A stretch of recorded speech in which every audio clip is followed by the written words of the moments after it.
Well, thank you everybody for joining for Nita Tallent's defense. Thanks for the handful of folks online. We've got a small but mighty contingent here in the classroom as well. So this is the Nita Tallent's defense for her degree, Master's of Science in Environment, Natural Resources, and Society in the Haupt School of Environment and Natural Resources. Just want to give a quick, well, first I guess I'll introduce myself for those of you online who don't know me. I'm Drew Bennett. I'm on the faculty here in the Haupt School. Had the great pleasure of serving as Nita's Thesis Committee Chair. So just really want to give a shout out real quickly to her other two committee members, Mark Perkins in the College of Education's online. So Mark's gonna wave online there. So thanks for joining, Mark. Really appreciate your time and commitment to Nita. And Temple Stollinger, who's here in the room, who is the maybe the first time I can say this in a public formal setting, the new Associate Dean of the Haupt School as of 15 days ago. So, I don't even think it's official till August. So August, okay. There's no one else serving in the role right now. So thank you, Temple, for also serving as a committee member here for Nita. So Nita's getting her master's degree in the ENRS program, as I mentioned. She's also been an active member of the Macmillan Private Land Stewardship Program group, and she's provided a great deal of mentorship and support and guidance to other students, postdocs and others in that group as well. So really it's been a great pleasure to have her addition to that team. Nita is a little bit different than I think than most other ENRS students that have come into the program, mainly that she's already has a PhD and a master's degree in biological sciences from the University of Nevada, Las Vegas, where she specialized in plant and invasive species ecology, especially doing like island biogeography kind of work. So in New Zealand was the original DRAW project. Some cool stories that Nita has there if you get a chance to pick her brain. She also comes from a storied career in the federal service as a retired federal research scientist, where she worked for the National Park Service, the Bureau of Land Management, the Federal Emergency Management Agency, and has some really great experiences and lessons to share with folks from that. And so those professional experiences and all that knowledge and background that she brings has really been a real asset to our ENRS cohorts that have gone through being able to, students that are maybe earlier in their career, being able to learn from Nita's experience, which I think is a unique but very important asset to have had. So really appreciate your contributions there. And I'll just say that Nita has jumped in headfirst to her education here. It's always the best type of student to be able to work with is one that's here because they're internally motivated and have this drive for learning and a passion. Nita's retired. She doesn't need so the last thing she needs is another master's degree, and more classes like a hole in her head, but she's just really been passionate about the learning experience, and she's really taken advantage of so many of the opportunities here at UW and in the Haupt School, such as many of our field courses. She recently finished our summer Grand Canyon field course with Temple. She recently returned from a Mongolia tour, UW tour, with somebody else here that's come to hear Nita's defense, that was led by our Dean, John Kaprowski. And those are just two examples of the last couple of months of all of her taking advantage of some of the opportunities. So it's really been cool to see everything that she's been doing. Like I mentioned, she just has this love of learning. She's really her background and roots are as a biological, ecological scientist. And here she is, she's found herself pushing herself into very uncomfortable territory, scratching her head, thinking, what is social science? And why the heck am I dealing with qualitative methods? What is this voodoo, she'll say. But she's really been eager to learn and has that open-mindedness that I think is really critical. So what you'll be hearing about here is her passion is really about recreation and getting people outside and recreating on both our public lands, but in particular seeing the gap of being able to develop recreational opportunities on private lands. And so some cool stuff that she's been digging into, and some of this work she'll be presenting at the Land Trust Alliance's rally in Providence, Rhode Island in September, which is the Land Trust sort of industry organization. And it's their largest conference that they put on, and it's land trusts, thousands of land trusts from all over the country that will gather.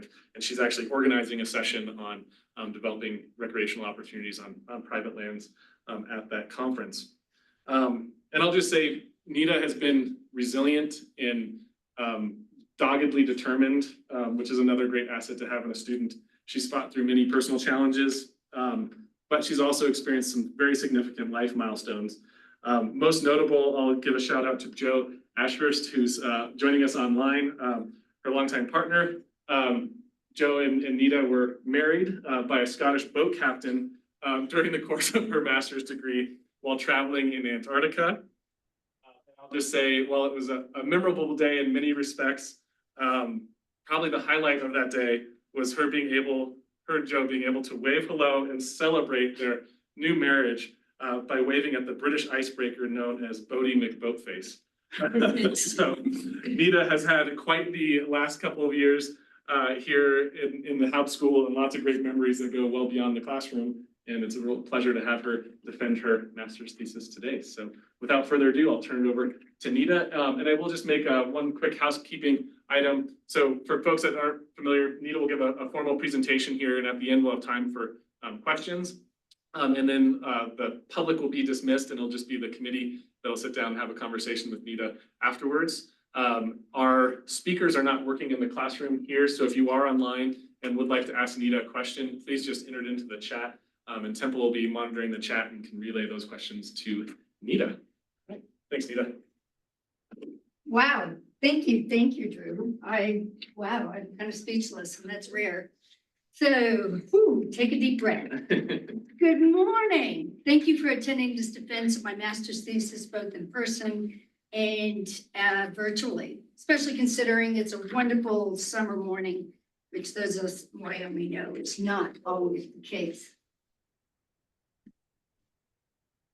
Is it moving? Great, click that one more time. Yeah, might have to do it here. Oh, yeah. Well, it's all good. Try it. Yeah. I'll try it. Oh, well, of course we have. Okay, am I gonna have to do this? I always forget to actually turn the switch on the clicker. Oh, yeah. It was on earlier, so, Again, just make sure the batteries are. yeah. And while Drew is helping me out, let's see if we can there. It was mine, but if there's one. Oh, it is yours. Yeah. Oh, is it There we go. working? There we go. Okay, we are, yeah, the only glitch we're gonna have with technology today. So this thesis is dedicated to the, this part always gets me emotional. So this thesis is dedicated to the original stewards of the land known as we know, as Wyoming and New Hampshire, the Eastern Shoshone, the Crow, the Cheyenne, the Abenaki tribe, the Wabannock Dawnland Confederacy. I also pay tribute to the non-human actants, the animals, plants, great outdoors, which without I would not want to live. Poetry gets me emotional. So beyond that, let's get to some fun. What are we doing here today? Well, first, I'd like you to help me out a bit. Who knows, shout it out, the first line of Chuck's masterpiece, The Tale of Two Cities. Don't be shy. Everybody knows this. Best of times. It was the Well, best. it was the worst of times. It was the best of times. You're not in this. I know, exactly. And we'd like to do, the other way, but Chuck had other ideas. It was the worst of times at times. This is our theme today, however, with a few changes. A tale of two trails, and I'm looking for the best ways with some consideration of the worst that could happen. So here's our compass. I want to talk about the benefits, dive into the so what and why do we care, which leads us to an introduction of a handbook, which is followed by research questions that I explored, the SES and the case studies, which sounds like a bad punk rock band. And as always, I will end with time for questions.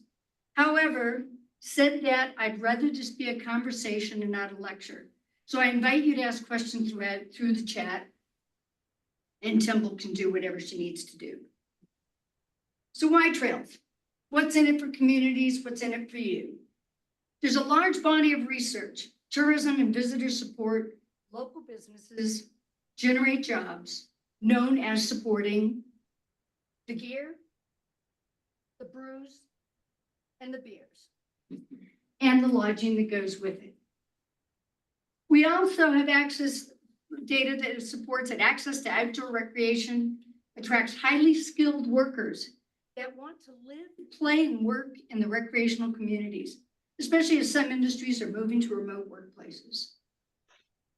It also increases property value. MSL listings highlight access to trails and open spaces, generating more state, municipal, county revenue through lodging, sales, and property tax. And being able to integrate the outdoors and education through hands-on experience, natural schools, as well as increasing exposure to natural outdoor spaces may contribute to them conserving outdoor spaces and having an enhanced environmental ethic and a pro-environmental behavior as adults. And there are the many benefits to the individual: physical health, enhanced mental, emotional well-being, and social connectivity. So before we go any further, and there's only a few of us in the room, so sorry to put everybody on the spot, where do you recreate? Shout it out. Where do you go? Jack. Happy Jack, which is state land? Forest Service land. Forest Service. Who owns the land? Usually it's state parks. It can be a municipal park. It can be a trail on your own land. It can be in public land usually. Who manages the land? The land managers. The land management agencies, occasionally a recreational organization.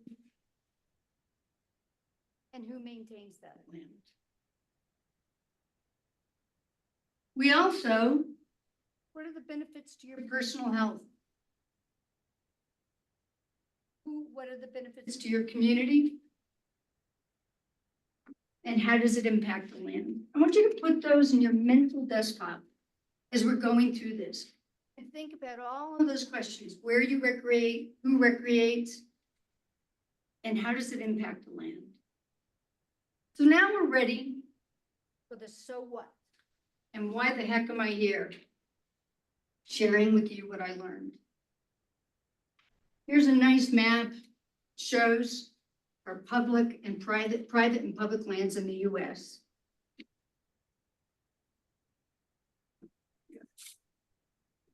Pointing the wrong way. So we're going to first talk about public lands, which can include state, county, municipal. It includes US Fish and Wildlife lands, Park Service units, which there are 428, not 56, as some people like to believe. That's my Park Service experience coming out. We also have BLM, National Conservation Lands, because not all BLM land is open to the public. We have Forest Service lands. And we have tribal, I put the tribal lands here, which are not necessarily open to the public, but they may be open to the citizens of their sovereign nation, therefore public to them. Knowing that, let's have an estimate from our 5 lucky contestants here. You do win a refrigerator. What would you estimate as being the percentage of the US that is privately owned, or publicly owned? Well, nobody had their confidence. That's 33%. So what does that? 66. Thank you. You already know the answer. That refrigerator will be coming in the mail. 66% of our nation is private land. So here's the motivation for returning to university. How can we increase opportunities for the public to recreate on private lands, especially in areas that are dominated by private property, and safe, healthy outdoor spaces are out of reach? So I have 2 overall objectives for the past, I don't even want to say how many years, since this is a 2-year program. But the overall, the first one was to provide guidance to private landowners, private conservation groups, and trail users on how to enable public access for recreation on private lands, and how to manage that natural resource collaboratively and sustainably on those lands. So that was the first one, guidance. The second one is to increase understanding through the lived experience of those that have established public trails on private property. So those are my objectives. Through a comparison of two case studies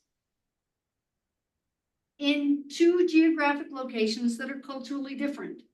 Soldier Ridge Trail System, which I will abbreviate to Soldier Ridge, and our own backyard for those of us here in Wyoming and Sheridan, Wyoming, and Seward Woods Conservation Area in Wolfboro, New Hampshire. So everybody has to have research questions. They beat it into your brain. I used to beat it into my students' brains. The overarching goal of this thesis is to identify factors that enable landowners, land trust, governments, and/or recreational organizations to establish and sustain the natural character of public trails located in privately owned outdoor spaces. Specific research questions are: what are these factors? Are they present in both cases? Do they emerge? Do we have factors that emerge as concerns? And are these cases concerns in both cases? Now, when I initially started my research path at UW, I want to explore landowner motivation. Why would someone willingly open their land to strangers? So I prepared a thorough multi-page research prospectus for my committee focused on learning about pro-environmental behavior and motivation. And after much nodding and smiling and tisking of teeth on their part, they asked me to scale it back. Considering this is a 2-year thesis and I should really be done in 2 years. Message received. I went back to the trailhead and pondered, realizing I didn't really know much about how a private landowner would open their land. I didn't really know anything, nor did I know about incentives or personal liability or much of anything else other than ecological systems, and that I really like to hike. This led me to gather information from 18 land trust attorneys, real estate professionals, to learn about mechanisms, easements, agreements, collaborative partnerships, and no, Steve Smudko did not pay me to say that, stewardship monitoring, funding, and more. What started as a 2-page fact sheet turned into a handbook. In brief, this is what I learned. Imagine a lovely landscape with beautiful views owned by Farmer Nita. I decide that the whole wildlife trail that is also that's also a social trail used by the community should be a public trail. And I research trails and conservation because I want this to be the formal process that will stay with the land forever and ever and ever, long after my children and their children have passed. So I contact the land trust. And we work to set up the terms, which means what will be allowed: hiking, trail running, mountain biking, horse riding, skiing, dogs, snowmobiles, ATVs, community events, or not. And then I include the community, the local government, a recreational organization, because I need to work. I still own a farm. I may be retired, but now I'm farming. Not to be bothered by trails and trail users. Once we all reach an agreement, satisfactory agreement, it's written up in an easement deed. It's registered through the county. That's it. We're done for the day. Not really. I realize I need a wee bit more than that story, so I will go into greater detail. Trails or private lands can be established in many ways, involving various partnerships, costs, ways to acquire funds, financial incentives. I'm going to give you the 5-cent tour. Consider this the trailer for the handbook. One mechanism is for the landowner to donate, sell, convey the conservation easement of that land to a land trust. Conservation organizations can go by a variety of names: land trusts, conservation trusts, conservancies, watershed association, protection societies, on and on. They'll just truncate it to land trust to refer to the suite of all those conservation organizations. Ultimately, a landowner is not working with a title, rather the organization that's the best fit for their wishes. Conservation easements, increasingly popular means to conserve the conservation value or purpose of privately owned land. Conservation purposes can include open space, working lands. It can include public recreation and a suite of other conservation values. The advantages for the landowner are that they will be able to continue to work their land. They don't have to let the public access, and they may be allowed tax credits and adjustments. Conservation easements serve communities by protecting open space, scenic vistas, fostering tourism, and maintaining a socio-cultural lifestyle. With approximately 4 million acres, 40 million acres, 10 times as much as I originally said, 40 million acres of private land, there's a lot of opportunity for recreation. Hey, wait, what about my private property rights? I'm an American. With very few exceptions, any individual, corporation, family, partnership, nonprofit can own land or private real estate. An entrenched assumption of private land ownership is that that land and the natural cultural resources belong to the owner. The landowner and the land are defined by a deed that's codified. And that deed gives the landowner various rights. These are known as the bundle of rights, or bundle of 6 that are rights, however you want to describe it. The privileges that real estate owners have when acquiring real property. The bundle includes 5 rights. We have the right of possession. The title holder possesses that land. The right of control, identifying what that landowner can do if it's legal. The right of exclusion, to be able to exclude anyone from their property. The right of enjoyment, you can do whatever's legal that you enjoy. Keep putting that legal word in there. And the right of disposition, that you can transfer ownership to another owner. All of these culminate into the right to protect the conservation value of the property if you so desire. The landowner conveys the conservation easement of the property to a third party, a nonprofit, most likely a land trust. Landowner is surrendering the right to develop, subdivide, mine, or extract minerals. In addition, the conservation easement may include the right to allow the public to access trails on their property. The trail is described in the conservation agreement to the easement holder. The easement agreement should include the care and feeding of the trail and the partnerships. Another mechanism is just to donate the trail easement or the right of way to a local government or recreation. This is beneficial to the landowner with a local government or nonprofit because they probably or may have the capacity, expertise, and experience to be able to maintain the trails. Partnering with nonprofits also brings the benefits of tax deductions for donors, and they may be eligible for grants such as the Department of Transportation Recreational Trail Program grants, which are only eligible to nonprofits and government entities. Here's a trail easement that you would record. It talks about the conditions, talks about the rights of the landowner, enforcement, and liability issues. And this example is available through We Conserve PA, which is an incredible resource for anything to do with conservation easements. It's important for me to stress that as you put a conservation easement, it's voluntary. You do not require public access. What I'm targeting is those landowners that will want to allow public access.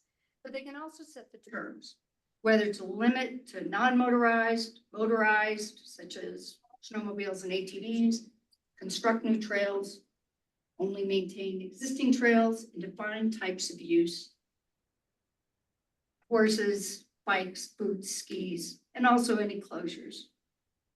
Not that it's impossible for a private landowner to establish, manage, and maintain a trail on their own without anybody getting involved. However, to draw from the overused idiom, it takes a village. And in this case, it takes collaborative partnerships. process can be complicated and nuanced depending on what state, where you're located, the land, the capacity and resources, the landowners. There are so many different components that it's recommended that landowners seek legal counsel and financial advisors when they're working through the process. The community should also be involved, even if it's private land, because they're going to be the trail users. The businesses should be involved because they're going to be supporting the trail users and other nonprofits. And that energy will bring the trail project to fruition. Now, the handbook also described concerns, and these concerns were drawn from conversations I had with 16 land trusts from around the US to learn about their trails. Here's what they told me. Overall, trails are cherished by their communities, except for some of the abutters and neighbors. That's the biggest issue. Despite the love, there are common concerns about strangers venturing off the trail, vandalism or privacy, vandalism, littering and dumping, interfering with livestock, horses and wildlife, the impacts of overcrowding, which you see there on my left, my right, I don't know at this point. Degradation of land and trails, among the impacts of overcrowding, degradation resulting from that. And another one is conflict among users. We have skiers that don't like hikers. We have hikers that don't like bikers. We don't like bikers that don't like horses. And within user group, conflict is pretty high. Another concern is about landowner liability. However, that actually isn't as much of a concern as we worry about because of recreational use statutes. Especially Wyoming and New Hampshire do have recreational use statutes that protect landowners unless harm results from negligence, landowner negligence. This is covered in the handbook and worthy of a conversation again with legal counsel. Recalling that a benefits of trails being close to home increases its value. There's also the concern the increased property value will lead to gentrification and thus reduce affordable housing is a big concern. And then the final concern, and the one that isn't talked about much, is if you start to open up your land to the public, your neighbors will start worrying about the public expecting it from everybody. The handbook has a resources section listing all of these elements. It will, I say that with strength, be added to the University of Wyoming Public Land Stewardship Conservation Toolbox, hopefully sooner than later. Stay tuned. So now that we've talked about how you do it, you want to go back to my second objective, and that was to learn from the lived experience. To do that, I conducted a case study analysis using social and ecological systems framework to identify, interpret, and compare factors that enable the trails and concerns. And I'm going to start using SES for short because the other's a mouthful. The focus was to learn the similarities and the differences of two trails using that framework. Now, as I stated, every trail has its own personality depending on where it's at. And the lands, the natural cultural resources, the local and state government, the partners, the trail users are different. So you might question, how can I compare two different and complex systems? A little bit like apples and oranges. Well, to do a comparison of two cases requires a framework that allows for deconstruction, exploration, interpretation, and comparing the parts, the whole entire system. So we're going to go to talk a little bit about SES framework. In the late 1990s, Eleanor Ostrom proposed a research framework to simplify humanly used resources and to analyze similar components that are highly independent. She wanted to marry the ecological and sociological instead of them being in their own silos. She proposed examining the ecology and social sciences of the system that are intertwined such that the components cannot be looked at in isolation. She and other researchers, including Drew, have expanded on this framework. She deconstructed systems into 4 first-tier components that are comprised of second-tier variables, which they may be dissected into finer and finer tiers. The first is the resource systems. In these 2 cases, they're trails, and the land the trails are embedded, sometimes are referred to as trail properties. The second ecological component are the units that comprise the system and the metrics that identify the health of the system. They're indicators of sustainability or the ability to recover and adapt to disturbance.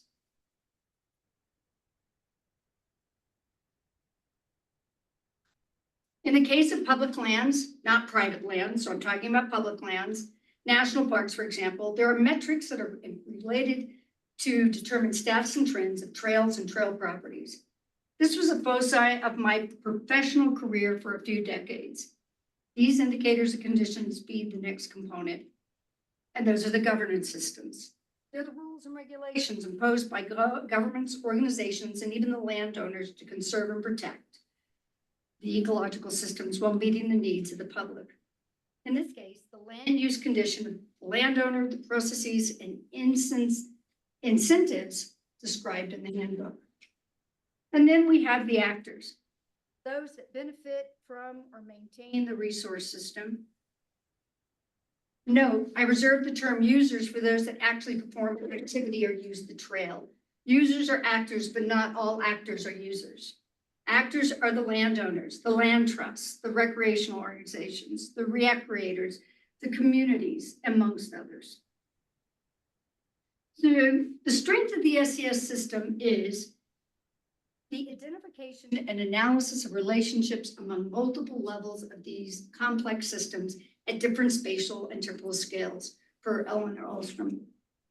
Resource systems are defined by the resource units and the indicators of ecosystem and social health, such as plant species richness, presence of invasive species, including feral cats and horses, soil erodibility, and trail condition. And the indicators of social benefits as well, such as visitor use, community appreciation, and economic impact.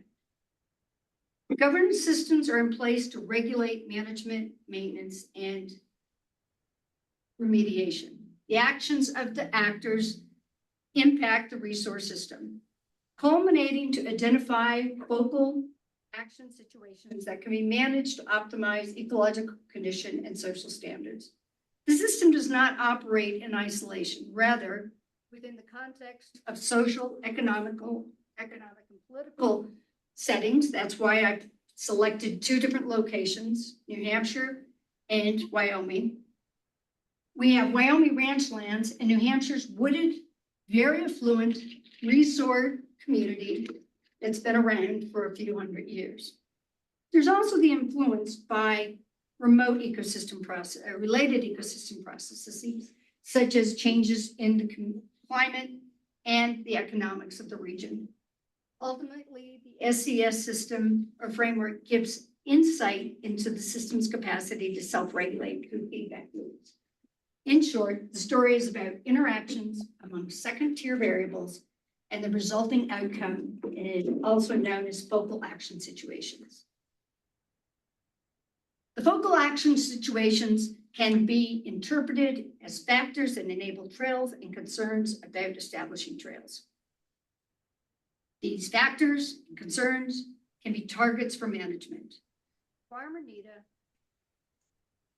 plus partners plus the users using a trail should equal social and environmental outcomes that are positive. The data came, it's all anecdotal. That's one of the weaknesses of my research. I'm used to rigid studies with quantitative data, and I dug into communications with the 2 land trusts, phone calls, personal observations, searching the internet, reports, newspapers, newsletters. I also looked at story time, GPS, self-guided walks, visitor logs, social media, everyone from Facebook, Flickr, you name it, Instagram, all trails. I spent quite a bit of time on sites I'd never heard of. There's a Thai site that really loves the Soldier Ridge Trail. Why would it be on a Thai site? Who knows? But somebody from Thailand walked that trail and loves it. And then they talked about Yellowstone, so it kind of made me feel a little diminished. I also looked and listened to radio reports. So I really tried to come up with a comprehensive suite of information about the trails. Second, the data was cataloged into 2 tables, which were analyzed for patterns that were clustered into themes. And these were interpreted as conditions that enable the establishment and the concerns. Now I'll tell you about the 2 trails. Let's take a walk. The first trail we travel is Soldier Ridge. It's located in north central Wyoming, approximately 14 miles from Montana border. It's west of the city of Sheridan. The trailhead is 4 miles from city center. In 2009, the executive director at that time, Colin Betzler, championed the building of accessible trails with a grassroots movement where he organized groups, not through the government at all, and to look for locations that be accessible, minimal environmental impacts, and landowner support. And the mechanisms used to secure the trail started with 2 ranches selling the conservation easement of their working ranches. And they originally sold, one of them sold to, I believe, the Stockmans, but later that was transferred over to the Sheridan Community Land Trust. They used donated funds to prevent development while continuing cattle ranching. And they preserved critical habitat for migratory birds and wildlife. The 2 landowners, Sheridan Heights Ranch and Blacktooth, it was voluntary. They conserved greater than 2,000 acres. I'll refer to the Sheridan Community Land Trust as SCLT or the Wyoming Land Trust. The first segment of this Soldier Ridge Trail was built on Sheridan Heights Ranch in 2013, and over the years, private and public segments have been added. The trail system's last segment was added in 2023 on private working lands, but it is a stitched together from city and county properties and public roads to create a loop. So while out walking, the trail and the trail properties are in sagebrush steppe northwestern Great Plains ecosystem, history of agriculture, sugar beets, and ranching. It's a natural surface trail that was constructed after the conservation easement was purchased by the SCLT. You're allowed walking, leash dogs, and unleashed dogs, depending on the season, biking, equine trail, bird watching. You have to stay on the trail though, and you cannot use motorized at all. To the west are the Bighorn Mountains. The trail was constructed on 2 working ranches, as noted in the signage. And there are parking lots and signage at the trailheads, as well as the signage along the trail. The contractor construction of the trails and the ongoing maintenance is overseen by SCLT Recreation Program Manager, as with the assistance of conservation interns, AmeriCorps, other interns, volunteers, trail ambassadors, Adopt a Trail Program, Boy Scouts, Eagle Scout Project. And they're currently working on an agreement with the Bomber Mountain Cycling Club. In addition, some of the amenities are the Travel Story GPS app that was funded by the Wyoming Historic Association that walks you through the 4-mile trail. And there are many ways of communicating through SCLT Stokes notes, trail maintenance and cleanup events, trail condition reports. I did say you could have closures, and these landowners always place a closure around April 1st for the Hidden Hoof and the Hoot Loop for calving. To be an accredited, when your easement is held by an accredited land trust, they must conduct yearly stewardship monitoring. That's their stewardship for conservation value, which is different than establishing ecological monitoring, and we'll talk a little bit about that. Stewardship monitoring ensures that you haven't built anything that wasn't approved in your original agreement, that you haven't had any mining or extractions, and you're not fragmenting your lands. It's maintaining its conservation value. So for the SCLT, Megan Kent, the conservation manager, does the stewardship monitoring with some assistance from AmeriCorps. It's hard to tell what public perception is about the trails because this really hasn't been any rigid surveys, but what we have is a quote that I found on the website from one of the landowners. It was a tough decision, I can imagine saying in a gruff way, because for the first half of all of my life, all you do is put up no trespassing signs to protect your equipment and cattle. The trail system is working. The trails have a great value for our community, which those of us from Wyoming really recognize that's a great compliment. Now we're going to fly over the 2,000 miles or so to the east to Seward Woods Conservation Area. This is the conservation of 179 acres of deciduous hemlock hardwood forest. It's located in New Hampshire. It's in the northeastern, or it's in central New Hampshire near the Wolfboro Town Center, which is right on the shores of Lake Winnipesaukee. The trail system is located in the conservation area, which is solely owned by the Lake Region Conservation Trust, which I'll refer to as the LRCT. They purchased and protect 179 acres. Some of it was donated. It was original agriculture, and we're talking back into the 1700s. And it was used for sheep and timber as well. And the lands were acquired through private funding and a bridge loan, or the land bank of Wolfboro and Tuftonboro fronted the money for one of the parcels that was then paid back by the land trust. This mechanism secured the trail starting with the purchases in 1999. It was followed by a donation and then 2 more purchases ending in 2007. The motivation was to conserve the woodlands that had been informally used for decades, where skiing was an activity on old logging roads. And eventually in 1972, Verna and Cal Flagg started to champion having that made private, even though they weren't the landowners. It's surrounded by private residents on all sides and a road, but yet it's buffered by the forest. So here's a segment, 179 acres and about 18 miles of trails, some of it only for skiing and some for everything. Conservation of these woodlands is really appreciated based on comments that I read, because it's a highly congested, very high-end resort community that in the summer grows into the hundreds of thousands from its few thousands in the winter. The trails are originally 2-track forest logging roads, but now they're crushed stone dust.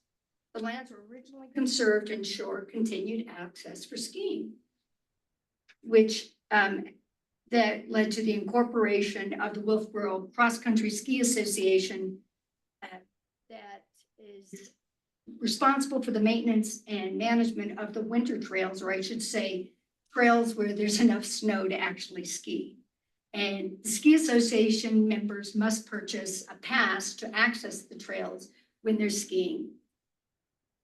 The easement for the trailhead envelope is the only public access. There's access from residents, located along with the warming hut storage parking lot, which were conveyed by the Flagg family to the easement is now owned by the ski association, with the LRCT being a secondary owner.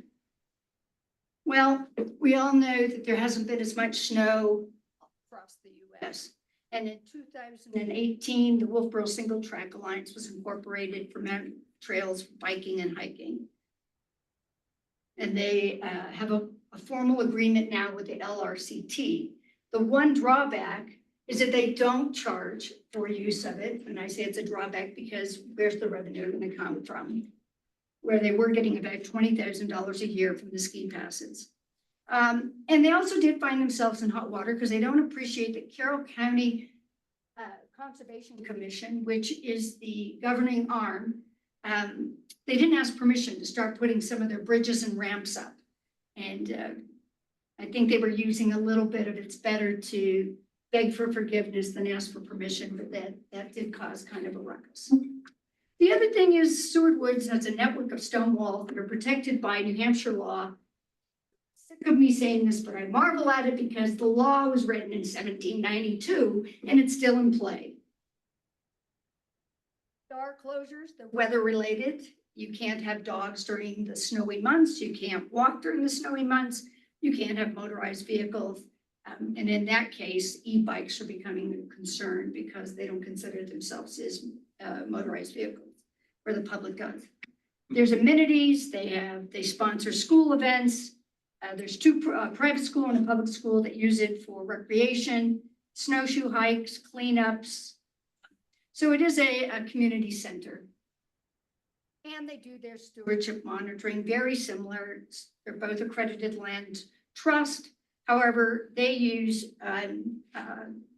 conservation interns as opposed to having a designated conservation manager.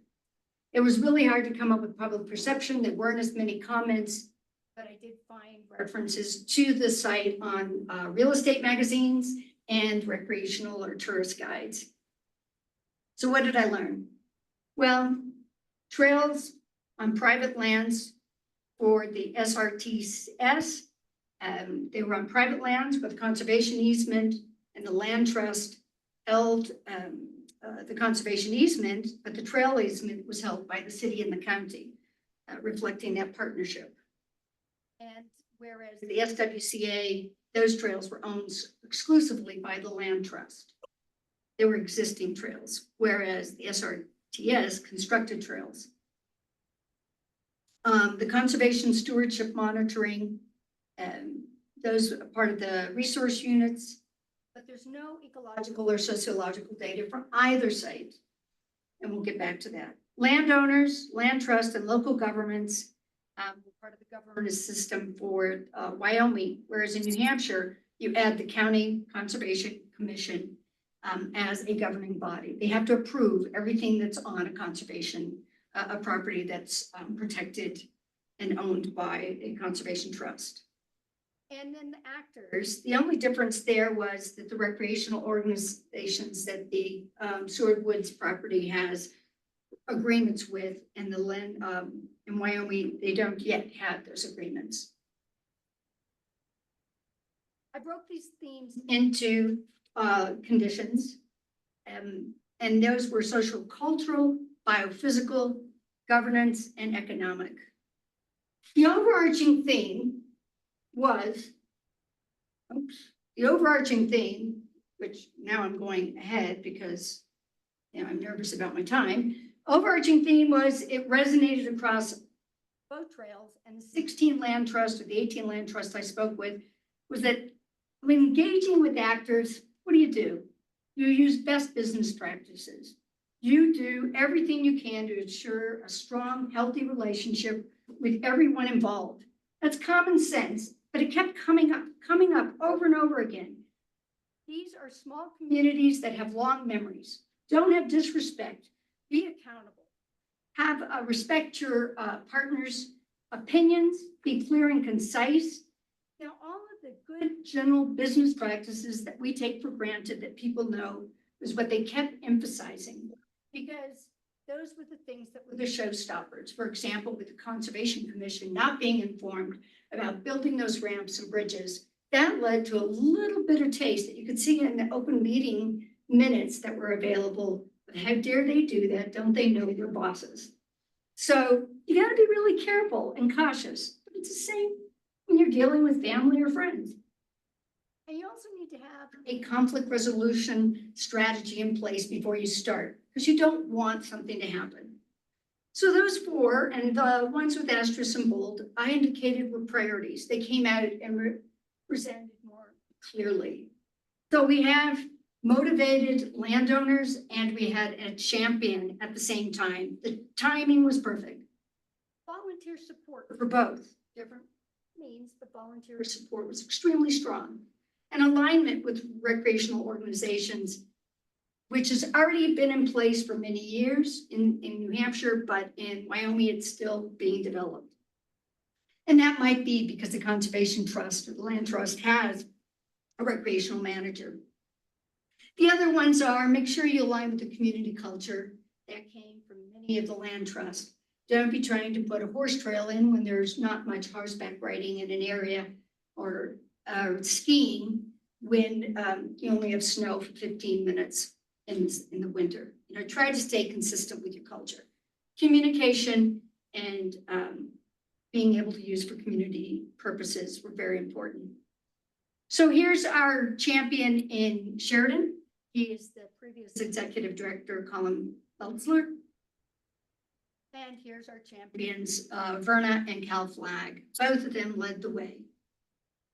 The biophysical conditions, they were natural areas and they had natural view sheds and they allowed for that presence of being in a natural area, even though, so here is Wyoming, it's pretty close to the populated area of Sheridan.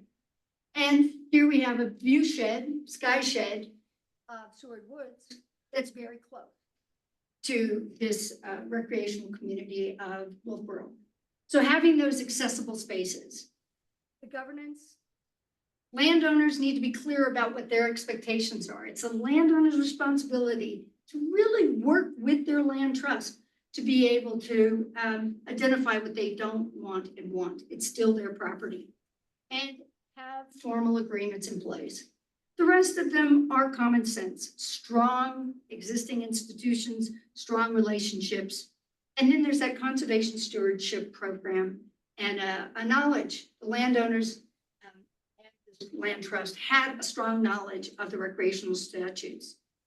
The original landowners were willing to sell. That led to economic conditions. They were primed to sell. In Sheridan, it was free simple. Oh, I got it backwards. And it should be in New Hampshire, it was free simple. And in Wyoming, it was a conservation easement. So they were ready to sell and there was money on the board. They had donors and they had funding mechanisms to fill the gaps, that being the land bank of Wolfboro.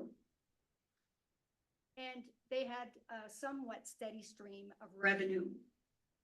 The biophysical concerns, though, are the ones that I, as an ecologist, really got hopped up about. Drew told me to calm down. This wasn't my thesis topic at all, but I still can't be remiss in bringing it up. No ecological monitoring for either. So they're doing stewardship monitoring, but not ecological monitoring. There's no trail monitoring either. And in Sheridan, the conservation manager tries to walk the trails when she can, but she's busy. And there's change resulting from climate change, and we'll talk a little bit about that. And then we have these others, potential for users to cause negative impacts, presence of domestic cats. We can't underplay that, especially in New Hampshire, where there's quite a few, it's bordered by residents, and residents have cats. Cats like birds. So the second, social cultural, you'll see I flipped these for the concerns, but succession planning. There's no other way to say it. Volunteers are aging and we don't have new generations coming in to fill, especially when there's changes in usage. Now, the succession planning is in place for the land trust. At this point, recreational organizations, not so much. I heard this from the ski club. Who's going to take over? And with climate change, we're talking about a change. If I knew what I was doing, I would deserve this degree. So we have less snow and more mud. And that's what's coming across very heavily in New Hampshire that had least snow days so far in the last decade, as well as that means more mud because they had more rain. And that shifts from cross-country skiing to mountain bikes. Warmer temperatures and shorter winters means a longer tick season, and that means Lyme disease and the 50-something other conditions a part of ticks. So also has an impact in Wyoming as well, but was really present and discussed in New Hampshire. Governance systems are in place, and I just brought them up because this was a conversation I had with the other land trust. Some of them have had bad relationships with both their partners and their governments, and it has stymied the effort. And then we have economics. What do we do when we don't have a steady revenue stream, when they change from the pay for use in New Hampshire to public access on a volunteer, in-kind return? And there isn't any trail use data, which is a requirement when you're going for federal grants, as well as the economic impact to the community isn't known, another requirement. So our conclusions, this was a simplified approach, pilot case study. It's a pilot study that tells me I can use a comparison using SCS framework. Additional research, more cases, including interviews with landowners and partners. Why and what's the motivation? Back to my original question. I know more now, and I think I could do more with it. Identify common strengths and weaknesses. That's what this approach did. Best professional and collaborative practices prevail. And that's common sense. We should be doing that in our everyday life, regardless of anyone's political, cultural, religious, whatever slant. Let's be professional and collaborative. Let's be friends. Prepare for the future trail use and trail users. We talked about that. What's going to happen when there isn't any more snow?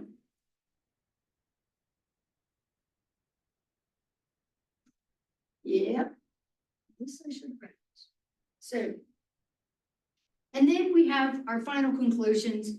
The absence of ecological, economic, and trail data makes trails vulnerable to degradation, no matter who's taking care of them.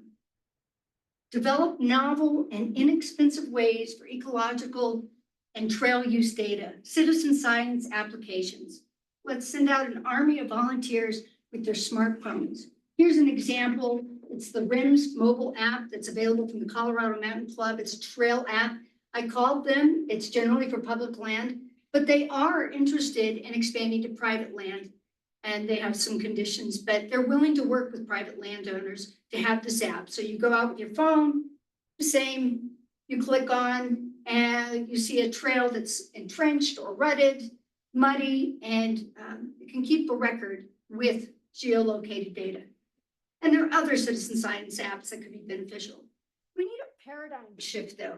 We need to get away from this academic model that says that, or this government model that says outdoor recreation should be reserved for public lands only and expanded into private lands. In closing, the number of land trusts that came to me or indicated to me that they were getting more and more requests for trails is increasing. And they don't always have the capacity. And that's the purpose of setting up that rally, conservation rally panel discussion, is there is great interest. Learn from the regions that are dominated by private lands and really try to figure out how they've been so successful, in particular in the New England area. Every trail needs a champion to ignite the fire, but you need the partnerships to keep the flame going. So work on those. And wait, I lost. Oh, and then collaboration and inclusion.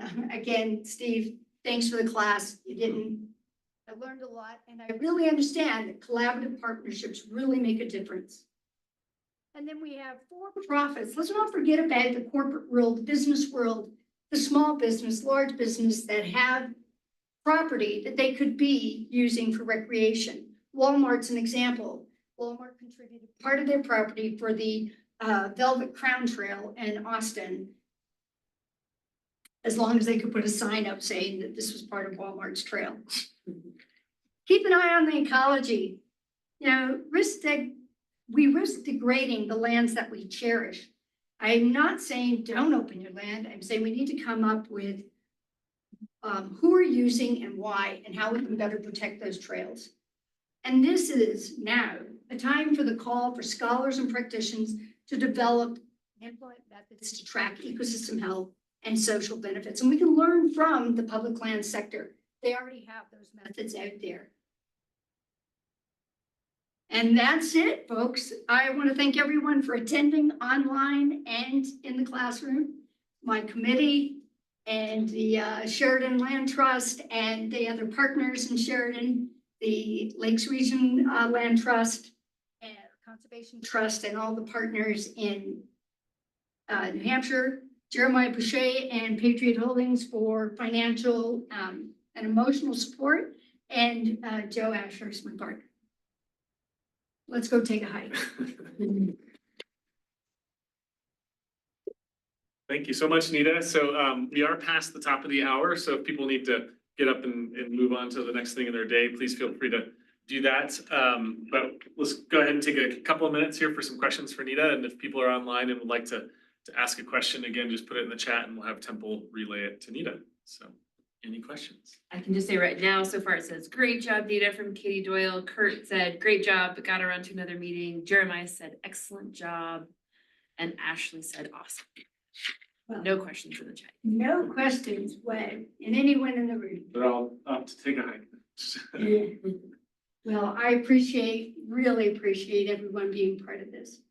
And I'm always available. My email will change as we find from tallent@uyo.edu to nitatalent@gmail.com.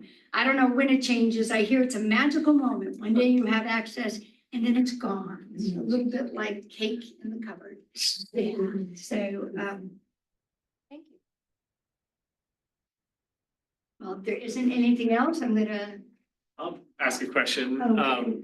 I'm curious kind of as you were exploring these questions with land trust partners and other interest groups, did you ever face any sort of skepticism of that sort of dichotomy that you hinted at the end of recreation is really for public lands and we should really think about, private lands as separate and let's not mix those, or? So the question that Drew asked, and I'm not sure if you could hear it, was, did I get any skepticism or pushback when I was searching for information?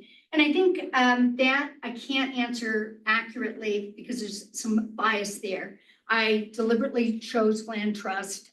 The Land Trust Alliance has the database that showed that they had public access. So when I reached out to them, they had already been through that. Yeah. Even when dealing with Sheridan, they alluded that there might be, there had been some, but that's so past. That was, 2009, and it's been such a success in Sheridan. So this would benefit, and I've had it suggested, that to be able to look across land trust.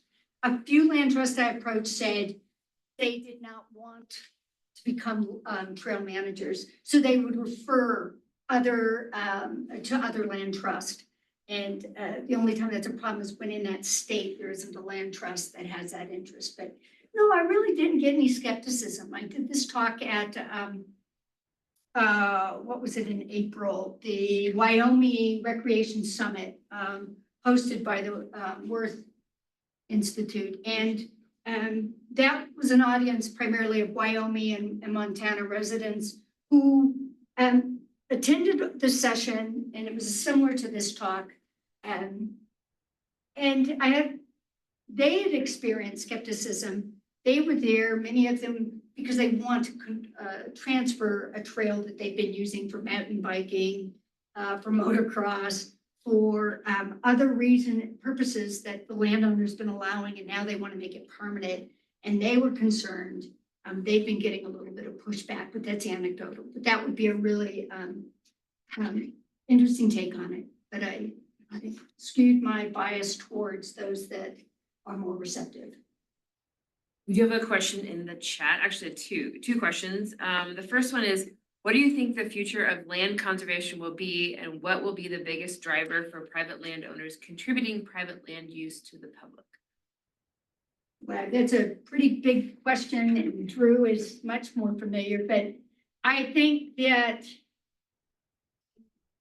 with 40 million acres already there, it's grown for conservation easements. The private land conservation has grown since the initiation of this in the 1980s with the Passive Uniform Conservation. Yeah, that law.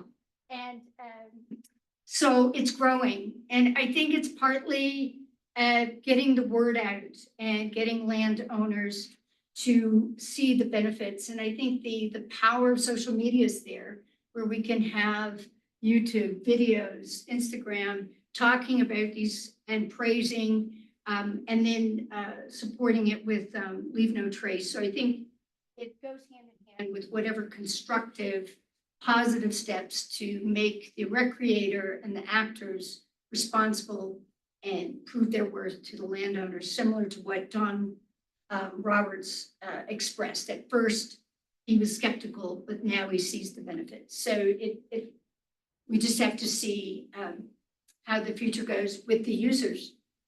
And you have a second question? Yeah, the second question is, Nita, and this is from Robin. The first question was from Jeremiah. I should have said that.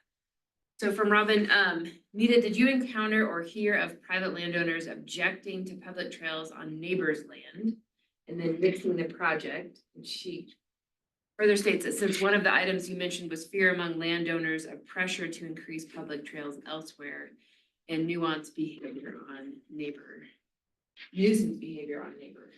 Yes, Robin, I did hear about that. Usually, I heard it from the land trusts that were not part of the case study, more than this case study. There was in Sheridan a little bit of talk, but a lot of that was early on in 2009 timeframe, and none of the players in the room, none of the members of the land trust were around in 2009, so they were talking anecdotally. But of the 16 and the attorneys I contacted, that was a concern, that there was peer pressure, rails, whatever.